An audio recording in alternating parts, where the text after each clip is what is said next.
uns ewig zu ergötzen. Im Namen des Vaters und des Sohnes, des Heiligen Geistes. Amen. Gelobt Jesus Christus in Ewigkeit. Amen. Au nom du Père et du Fils et du Saint-Esprit, ainsi soit-il. Bien chers fidèles, le dimanche de la Sainte Trinité suit le dimanche, nous pouvons dire, du Saint-Esprit, la Pentecôte. Déjà, nous avions l'occasion de rappeler les vérités de fond, n'est-ce pas, du catéchisme sur le Saint-Esprit. Nous avions surtout rappelé que le Saint-Esprit, quand il est dit être un don, ce n'est pas le don dans la Sainte Trinité, mais le don en dehors de la Sainte Trinité, le don qui est fait de la personne du Saint-Esprit aux créatures qui le reçoivent pour être sanctifiées, pour être unis entre eux, n'est-ce pas, au sein de l'Église catholique. Aujourd'hui, nous voulons rapidement rappeler les vérités sur la très sainte Trinité, ensuite les erreurs qui nient cette sainte Trinité et les erreurs qui surtout continuent à nier cette sainte Trinité, malheureusement aussi ce qui est aujourd'hui appelé l'Église officielle, l'Église du Concile Vatican II, qui, pour cette raison, pour la raison de continuer la négation de la Sainte Trinité et de l'unicité de Dieu, ne peut plus être considérée comme l'Église visible fondée par le Christ. Donc, la Trinité, aux enfants du catéchisme, on essaye de la plus qu'expliquer, leur donner une image avec les trois bougies qu'on lit ensemble, on les allume, on voit une seule flamme, trois bougies, voilà une image très belle de l'unité de Dieu dans les trois personnes. Ensuite, pour les plus grands, on prend l'image et la semblance de Dieu qui est l'homme, la créature, n'est-ce pas, la plus noble, corporelle, faite par Dieu, qui par sa double faculté de l'intelligence et de la volonté est une très belle image de Dieu. Parce que le Dieu immuable, éternel, mais c'est le Dieu vivant, c'est la vie, Dieu est vivant, Dieu est la vie. Et cette vie est double, elle a une vie de connaissance et d'amour. Et comme nous, par notre connaissance, nous concevons un concept et nous l'exprimons ainsi, on peut dire en Dieu, il y a cette vie qui constitue la deuxième personne de la Sainte Trinité par le fait de la génération, par voie de connaissance, le Père qui connaît soi-même, qui exprime soi-même, et cette expression de toute éternité est la génération du Fils, qui se reconnaît comme Fils du Père. Et cette relation de connaissance entre le Fils du Père engendre un amour substantiel qui est un principe d'une deuxième procession en Dieu, selon la voie de la connaissance, de la volonté, de l'amour, qui constitue la troisième personne, qui est l'amour personnel en Dieu. Ceci est révélé. Et si ce n'est pas une façon de parler, ceci fait si que la génération du Fils rend le Fils en tant que Fils, en tant que filiation, incommunicable dans ce sens avec la paternité de la personne du Père. Et le fait d'être spiré par voie d'amour et de volonté du Saint-Esprit. Seulement la deuxième personne est Fils, seulement la première personne est Père, seulement la troisième personne est spirée par le Père et le Fils. Et puisque seulement le Père est Père, le Fils est Fils, le Saint-Esprit est Saint-Esprit, par cette terme de la relation qui est unique à chacune des trois personnes, voilà pourquoi Saint Augustin peut dire « tout est un en Dieu où il n'y a pas d'opposition de relation ». Mais cette opposition de relation en Dieu existe. La paternité, la filiation, l'aspiration passive, c'est une vraie opposition qui fait si que vraiment, ça constitue la réalité des trois personnes. Donc, réalité, nous avons dit, niée par les hérétiques qui, par peur de tomber dans la semblance d'un polythéisme, à tout prix veulent nier qu'il y ait trois personnes en Dieu et qui disent non, il y a une seule personne en Dieu et le Fils et le Saint-Esprit ne sont pas des personnes divines mais des personnes créées, n'est-ce pas?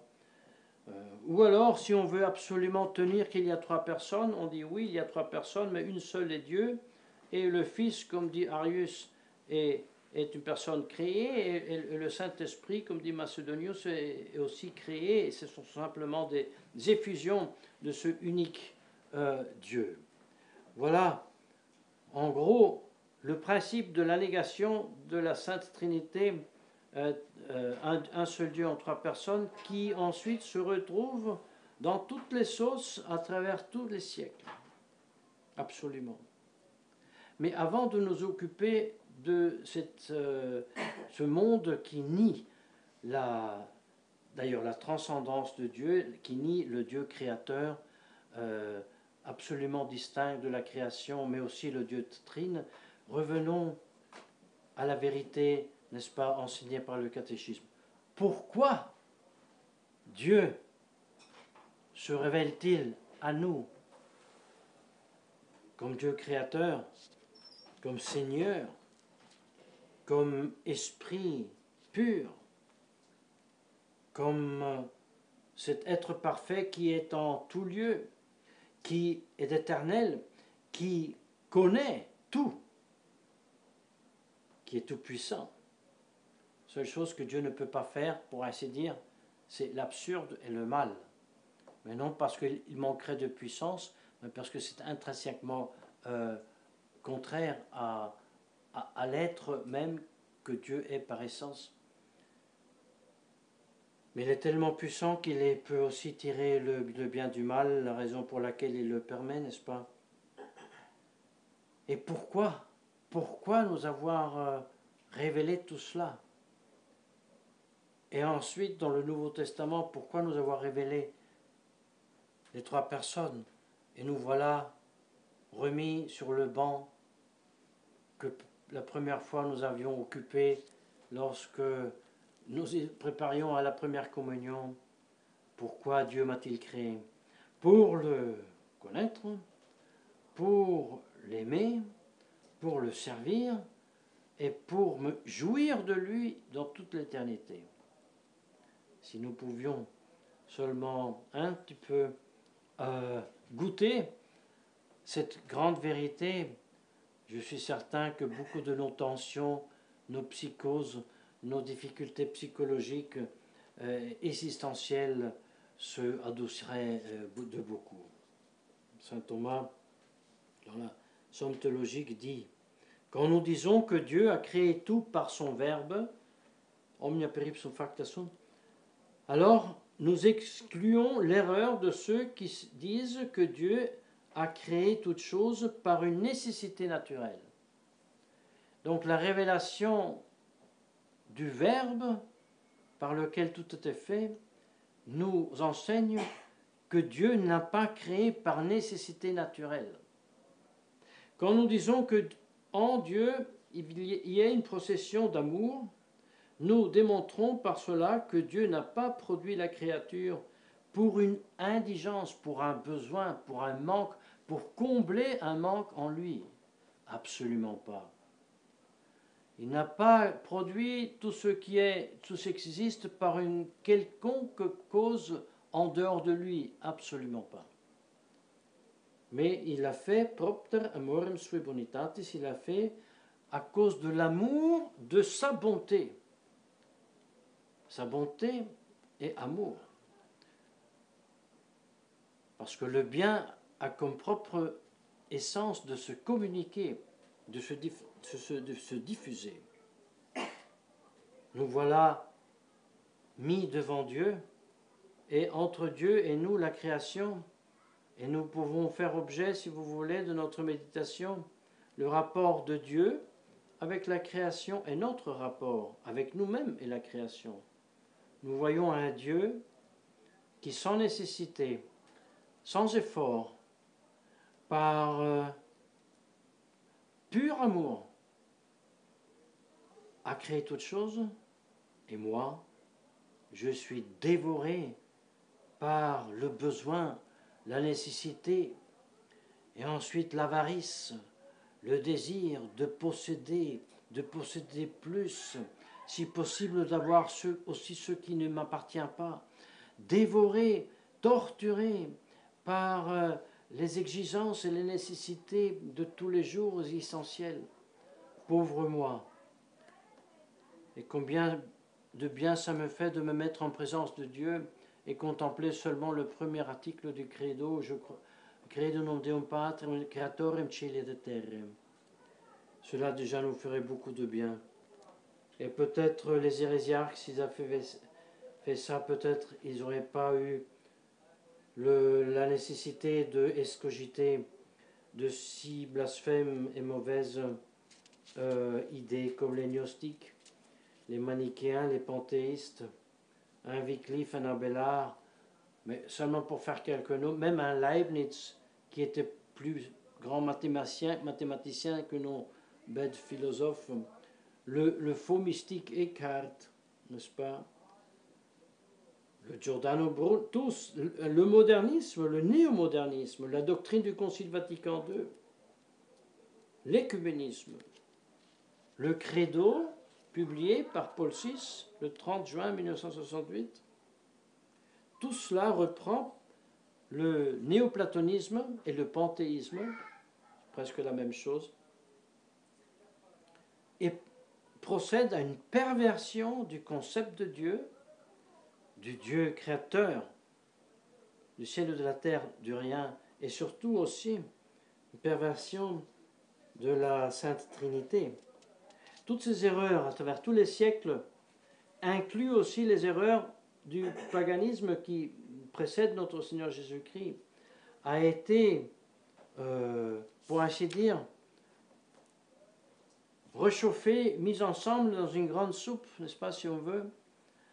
Et ceux qui se sont occupés ont un nom, c'est la maçonnerie, qui avec leur catéchète, le général Pike, ont même fait un espèce de catéchisme, Dogma, Moral Sense Dogma, où toutes ces erreurs sont, il faut dire, très bien réunies et exposées. Et vous voyez, Léon XIII, je parle de Léon XIII, en 1893, dit du livre avec le titre La maçonnerie, la synagogue de Satan, écrit par Monseigneur Meurin, évêque de Bombay, n'est-ce pas? Il dit que c'était le meilleur livre et la meilleure analyse de la théologie, philosophie, religion, ce qu'on veut, de la maçonnerie. Et dans ce livre, Monseigneur Meurin décrit avec peu de paroles la falsification de la Sainte Trinité à partir de la Kabbalah, la Kabbale. Donc un panthéisme gnostique talmudien qui avec la religion de l'Ancien Testament n'a rien à voir. Alors il dit, ce n'est plus la trinité des personnes dans l'unité de la substance, mais c'est l'infini, l'absolu, l'éternel, l'immense, l'incompréhensible, l'inintelligible, le vide et le sans forme, le vide absolu, le nul absolu, le sans forme absolu, duquel les trois personnes ne sont, les trois personnes de la Sainte Trinité, les trois personnes ne sont autre chose qu'une émanation temporelle. En fait, en d'autres lieux, la Kabbale enseigne les chrétiens que leur Dieu trine, le Père, le Fils, le Saint-Esprit, ne sont autres qu'un produit dérivé de leur divinité.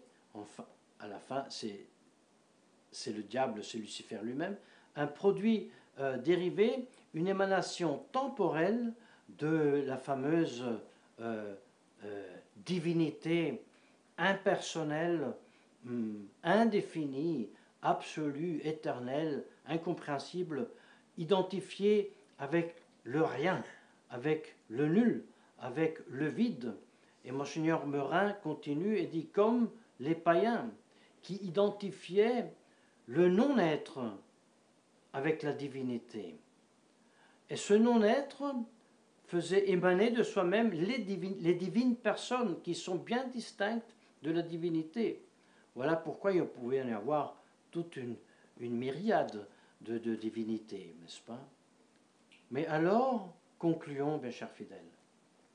Si c'est là le concept de Dieu et le concept aussi de la Trinité par les négateurs du dogme, donc un Dieu dans lequel l'essence, la substance, n'est pas identique avec les trois personnes. Un Dieu dont la Trinité n'est pas un seul Dieu, mais dont la Trinité est quelque chose qui vient après ou qui sort d'une essence divine. Cette essence divine, cette divinité qui n'est pas la perfection, qui n'est pas le Dieu tout-puissant, éternel, créateur, omniscient, tout-puissant. Non, c'est le nul. C'est le nul absolu, c'est le non-être absolu, c'est le vide absolu. On se pose la question, si le Concile Vatican II enseigne tout d'un coup que nous avons le même Dieu avec les musulmans et les juifs, s'il enseigne, il impose même dans le catéchisme aux enfants d'enseigner les trois religions monothéistes qui ont le même Dieu. Quand Jean-Paul II allait en Afrique, à se complimenter avec les musulmans qu'ils priaient le même Dieu. Quand il allait dans la synagogue à prier le même Dieu. Quand il invitait toutes les religions d'assises pour prier le même Dieu, on se pose la question, comment faire? Comment concevoir ce même Dieu? Parce que quand même, l'Évangile est très opposé au Coran et au concept de Dieu, par exemple du Talmud, n'est-ce pas? Comment faire pour pouvoir trouver ce dénominateur commun et pouvoir dire nous avons le même Dieu? Il faut prendre le Dieu de la Kabbale que nous avons à peine lu ensemble avec M. Meurin. Il faut prendre le concept du rien, du nul, du vide total, duquel émanent les personnes divines. Alors oui, alors tout d'un coup, je peux dire en logique, j'ai le même Dieu avec les juifs et les musulmans. Seulement, est-ce ce que Jésus-Christ a révélé? Est-ce ce que Dieu a révélé dans l'Ancien et dans le Nouveau Testament? Est-ce ce que l'Église enseigne depuis 2000 ans? Absolument pas. Non seulement ce n'est pas cela, c'est le contraire, c'est la négation de Dieu même. C'est la négation de l'unité de Dieu, c'est la négation de la Trinité de Dieu. Et alors on se pose la question, mais si une organisation qui s'appelle Église conciliaire enseigne un tel Dieu, si une telle Église enseigne que l'Esprit Saint est objet de don dans la Sainte Trinité, donc que le Père fait cadeau au Fils du Saint-Esprit, chose absolument inconcevable et contradictoire à ce que Dieu a révélé de soi-même, on se dit, mais peut-il y avoir une Église du Christ avec un Dieu qui en est la négation? Absolument pas. Est-ce donc surprenant que les sacrements qui sont de cette Église, une fois transformés, deviennent invalides? Très facile à le comprendre. Et alors nous voyons, si Dieu est vraiment ce que nous enseigne le catéchisme, si Dieu est vraiment l'objet de ma foi que je veux connaître, que je veux aimer, que je vais servir, parce que je sais par la foi que c'est l'objet de ma joie infinie, éternelle dans les cieux, et malheureusement je sais aussi que si je ne connais pas Dieu, si je n'aime pas Dieu, si je ne le sers pas, si je n'ai pas ses commandements, il devient l'objet de mon éternel tourment. Alors je me rends compte que toutes ces examinations, ces analyses, c'est pas pour rien. Ça a une grande importance.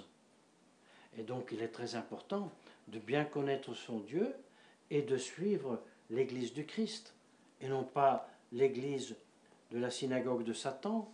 Alors si quelqu'un nous fait l'objection, oui, mais vous dites toujours que l'église officielle de Rome n'est plus l'église visible, mais nous dites jamais où est l'église visible. Mais c'est pas vrai.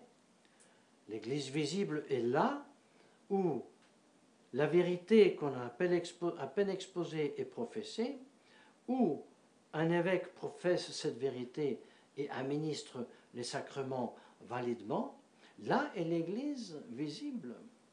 Oui, mais vous n'avez pas la juridiction ordinaire. Mais ça n'empêche pas que ce soit l'église visible quand même.